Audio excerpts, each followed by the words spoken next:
ஓம் சாந்தி 3/4/2024 காலை முரளி. ஓம் சாந்தி. பாப் தாதா, மதுவனம்.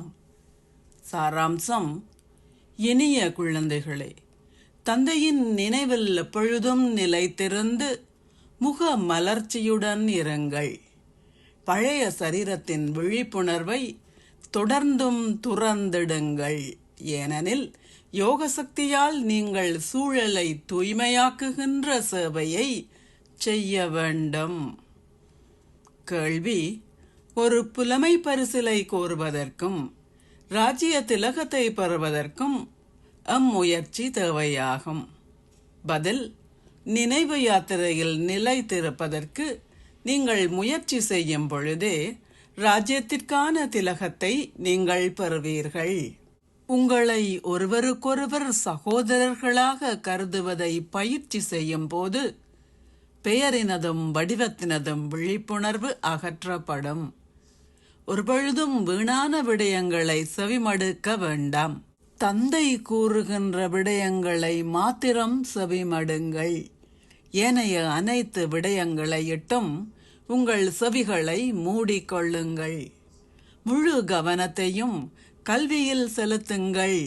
ஏனெனில் அப்பொழுதே உங்களால் ஒரு புலமை பரிசிலை வெல்ல முடியும். ஓம் சாந்தி. தாரணைக்கான சாராம்சம்: 1.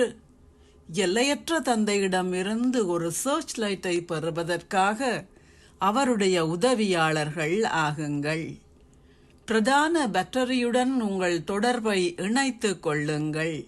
அச்சூழலிலும் உங்களுடைய நேரத்தை வீணாக்காதீர்கள். 2. ஓர் உண்மையான வருமானத்தை ஈட்டி தந்தையின் உண்மையான சேவையை செய்வதற்கு ஒரே ஒரு தந்தையின் நினைவில் நிலைத்திருங்கள். ஏனெனில் நினைவு செய்வதனால் சூழல் தூய்மையாக்கப்படுகின்றது. ஆத்மா சதோபிரதான் ஆகுகின்றார். நீங்கள் எல்லையற்ற சந்தோஷத்தையும் அனுபவம் செய்கின்றீர்கள். அத்துடன் உங்களுடைய பௌதீக புலன்களும் கட்டுப்படுத்தப்படுகின்றன. ஆசீர்வாதம்: சுய மாற்றத்தினூடாக உலக மாற்றத்தின் பணியில் உங்கள் இதயம் விரும்புகின்ற வெற்றியை அடைவதன் மூலம் வெற்றி சொரூபம் ஆகுவீர்களாக. உங்கள் சுய மாற்றத்தின் மூலம் உலக மாற்றம் என்ற சேவையில் நீங்கள் ஒவ்வொருவரும் ஈடுபட்டுள்ளீர்கள்.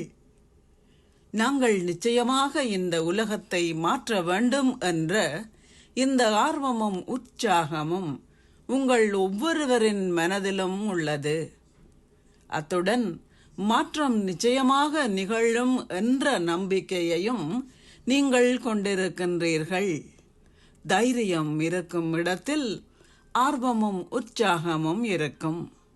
சுய மாற்றத்தினூடாக மாத்திரமே உங்கள் இதயம் விரும்புகின்ற உலக மாற்றத்திற்கான பணியில் வெற்றி கிட்டும். உங்கள் மனோபாவம், அதிர்வலைகள், வார்த்தைகள் மூன்றுமே ஒரே நேரத்தில் சக்தி வாய்ந்ததாக இருந்தால் மாத்திரமே இந்த வெற்றியை நீங்கள் அடைய முடியும். ஸ்லோகம்: உங்கள் வார்த்தையில் அன்பும் ஒழுக்கமும் இருந்தால் மாத்திரமே உங்கள் வார்த்தைகளில் சக்தியை சேமிப்பீர்கள். ஓம் சாந்தி. நன்றிகள் பாபா.